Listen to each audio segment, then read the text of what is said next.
Halo teman-teman semua, perkenalkan nama saya Hendrik Haryanto Doro. Saya dari Prodi Pendidikan Fisika, Fakultas Keguruan dan Ilmu Pendidikan Universitas Dharma Agung Medan. Pada video ini saya akan mencoba memaparkan atau menjelaskan tentang materi mengenai e-learning. Jadi langsung saja pada materinya atau PPT-nya.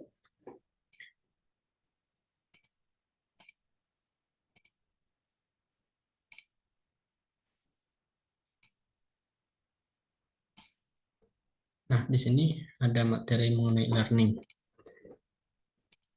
Nah, learning ini adalah sistem pendidikan yang menggunakan aplikasi elektronik untuk mendukung pengembangan kegiatan belajar mengajar dengan media internet, intranet, atau media jaringan komputer lain. Learning ini tersusun dari dua bagian, yaitu yang pertama E, yang artinya singkatan dari elektronika, sedangkan learning ini artinya pembelajaran. Jadi artinya yaitu pembelajaran dengan menggunakan jasa bantuan internet. Baru fungsi e-learning. Yang pertama, suplemen atau tambahan yang dikatakan berfungsi sebagai suplemen. Yang kedua, sebagai komplemen. Artinya, materi e-learning ini diprogramkan untuk menjadi materi enrichment atau pengayaan atau remedial bagi peserta didik di dalam mengikuti kegiatan pembelajaran konvensional. Yang ketiga, substitusi atau pengganti. Baru kemudian tujuan dari e-learning. Tujuan e-learning ini itu sebagai kelas konvensional adalah agar peserta didik dapat secara fleksibel mengelola kegiatan perkuliahan sesuai dengan waktu dan aktivitas sehari-hari. Baru yang berikutnya ada manfaat e-learning. Jadi ada beberapa manfaat e-learning ini itu dari sudut yang pertama, peserta didik dengan kegiatan e-learning memungkinkan berkembangnya fleksibilitas belajar yang tinggi. Baru yang kedua, manfaat yang diperoleh guru, yaitu satu, lebih mudah melakukan pemutakhiran bahan ajar.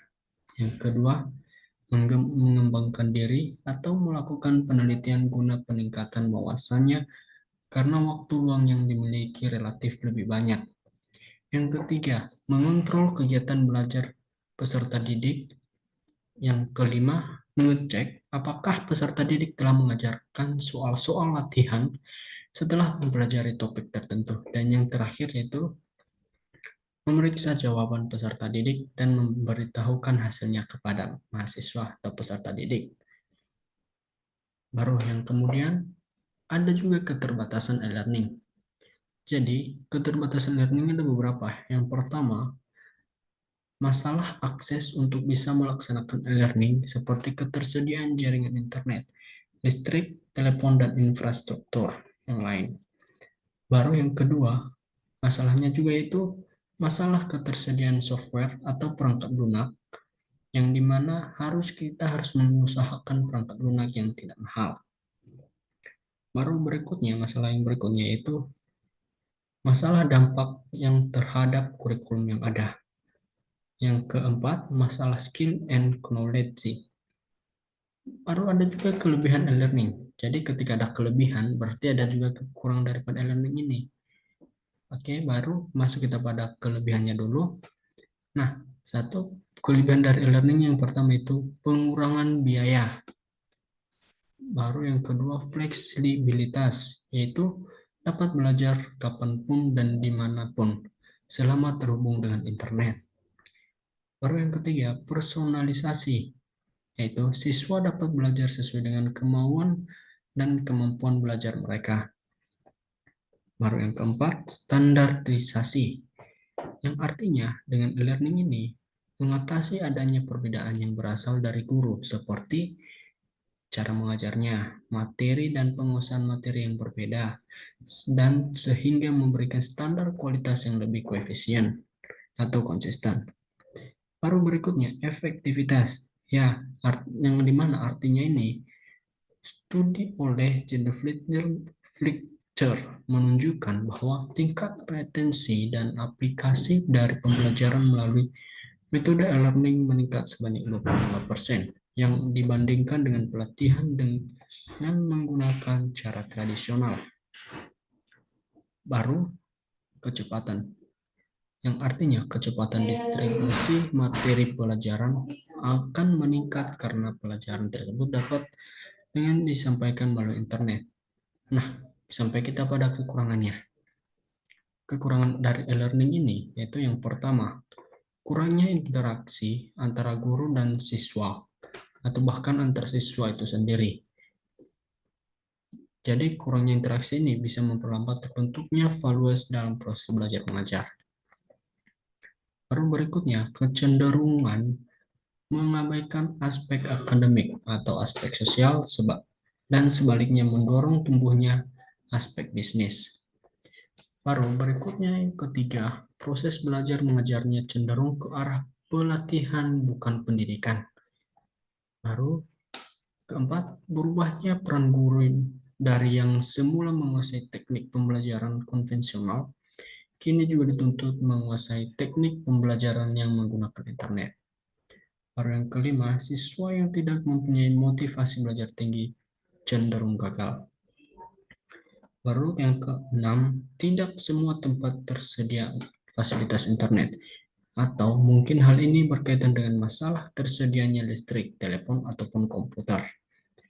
Baru yang terakhir, kurangnya tenaga yang mengetahui dan memiliki keterampilan bidang internet dan kurangnya pengsaan bahasa komputer. Nah, itu saja dulu untuk materi e-learning ini. Jadi, dalam materi e-learning ini, saya memberikan saran kepada teman-teman semua. Jadi, mari kita menggunakan teknologi informasi ini dengan baik, karena teknologi informasi ini sangat dapat membawa dampak yang buruk dan dampak yang positif. Yang dimana dampak positifnya itu kita dapat terbantu dalam mengakses segala internet.